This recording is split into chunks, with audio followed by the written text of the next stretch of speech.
Welcome to the Strategy Mob Podcast. Tune in for everything you need to know to stay in the know regarding the automotive industry.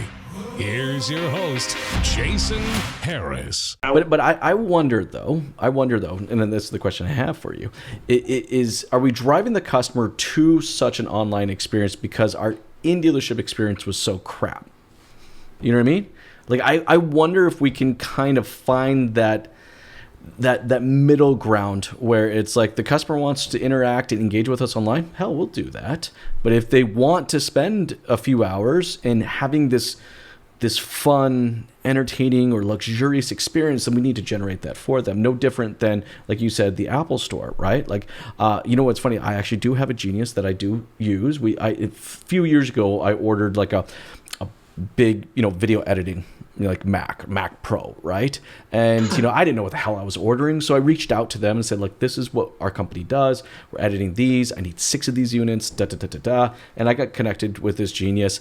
I actually went into the store, met with the person, showed me the product. And now, it's 3 years later, the tech's beginning to fade away a little bit. I have to reorder again. I'm reaching out to this individual person, hoping that I can come back in to schedule that insight, that in-store experience. So it's like I create that relationship with them, but it's like I'm looking forward to going in there and meeting with them.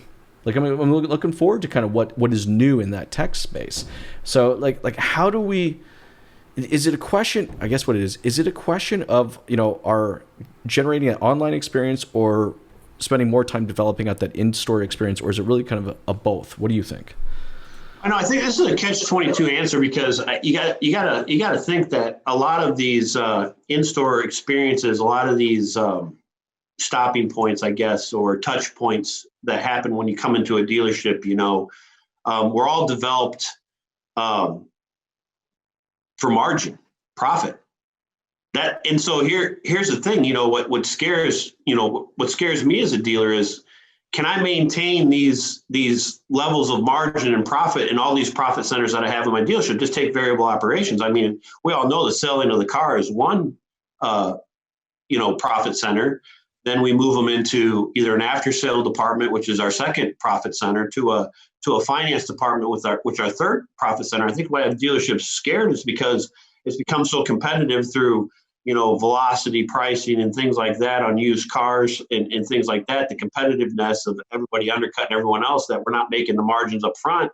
They fear that if I go to an online format, if I make it easier for my customers to make their own decisions, they won't make a decision to decide on one of these 3 profit centers. Whereas the actual fact of that is because of COVID and because of social distancing and things like that, dealerships that did have or had started to, because you got to understand, COVID happened. I mean, we just came out of NADA. Obviously, everyone, the hot topic would have been, digital retailing, right? I mean, that was pretty much the hot topic of NADA. So you take digital retailing and everyone was just kind of like, I don't know if I need this. I don't know if I want to do it. I don't see the value in it. You had a lot of questions being asked. And then all of a sudden COVID happens. And everyone got thrust into, oh my God, I got to do something today. I'm shut down. I can't do nothing. And we're trying to answer all these questions. And in a matter of 3 or 4 months, a lot of dealerships have adapted to a digital retailing thing. Now, are they committed to it? I don't know. I mean, that is the big question. Yeah. But some of that data shows that customers will make a decision on that product on their own, on those 3 profit centers, that we don't have to fear them. Like, okay, I stripped, I got the margin stripped out on the price of this car. So if this guy buys it, I'm losing money. And it's the same reason why we want to spin this all the way back around, why used car department has to change. Because I think when you're acquisition, everyone knows, when you acquire a vehicle, that's when you make your profit. 100%. And so one person trying to acquire however many cars your dealership needs per month to support your sales objective, whatever that may be, how can one person have his pulse on every single acquisition outlet that there is out there? The easy way is the auction, but the auction comes with some pains. You've got auction fees and shipping and arbitration and issues and poor condition reports. How we can go on that for another whole podcast. That literally could be an entire podcast. We've touched on so many different areas today. This is probably a hodgepodge or whatever, but hey,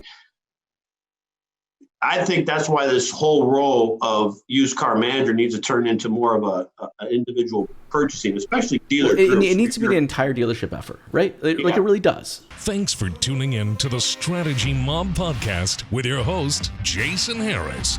Don't want to miss new content?